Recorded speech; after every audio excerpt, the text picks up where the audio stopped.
SBI ATM card இல்லாமல் எப்படி cash டெபாசிட்ன்றது பார்க்கலாம். உங்கள் எஸ்பிஐ ஆப்பை வந்து ஓப்பன் பண்ணிங்க. அதில் யோனோ கேஷ் இருக்கும், அதை ஓப்பன் பண்ணிங்க. அடுத்து கேஷ் டெபாசிட்னு இருக்கும், அதை டச் பண்ணிக்கங்க. இங்கே உங்கள் அக்கௌண்ட்டா இல்லை ஓன் அக்கௌண்ட்னு சொல்லிட்டு கேட்கும். செலக்ட் பண்ணிவிட்டு ரெக்வெஸ்ட் நவ் அப்படின்னு சொல்லிட்டு இருக்கும், அதை டச் பண்ணிக்கோங்க. இங்கே அந்த அக்ரி கொடுத்துக்குங்க. அக்ரி கொடுத்த உடனே கன்ஃபார்ம் இருக்கும், கன்ஃபார்ம் கொடுத்துக்குங்க. கன்ஃபார்ம் கொடுத்த உடனே உங்களுக்கு ஒரு ஓடிபி வரும், அதை பார்த்துக்குங்க. இதுக்கு 4 மணி நேரம் வேலிடிட்டி. அடுத்தது நம்ம ஏடிஎம் மிஷின்கிட்ட போய்க்குங்க. உங்கள் ஏடிஎம் மிஷின் போனோடனே யூனோ கேஷ்னு இருக்கும், அங்கே டச் பண்ணிக்கோங்க. யூனோ கேஷ் டெபாசிட்னு இருக்கும், அங்கே டச் பண்ணிக்கோங்க. உங்களுக்கு வந்து ஓடிபியை இந்த இடத்துல என்ட்ரி பண்ணிவிட்டு கன்ஃபார்ம் கொடுத்துக்குங்க. கன்ஃபார்ம் கொடுத்தோடனே அக்கௌண்ட் டீட்டெயில்ஸ் வரும், செக் பண்ணிவிட்டு எஸ் கொடுத்துக்குங்க. எஸ் கொடுத்தோடனே அந்த கேஷ் பாக்ஸ் வந்து ஓப்பன் ஆகிடும். கேஷ் வச்சுக்கோங்க. கேஷ் வச்சோடனே என்ட்ரி இருக்கும், என்ட்ரி கொடுத்துக்குங்க.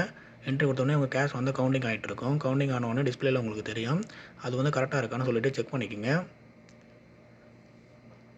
செக் பண்ண உடனே இங்கே கன்ஃபார்ம் இருக்கும், கன்ஃபார்ம் கொடுத்துக்குங்க. கன்ஃபார்ம் கொடுத்த உடனே உங்களுக்கு அக்கௌண்ட்டில் வந்து டெபாசிட் ஆகிடும்.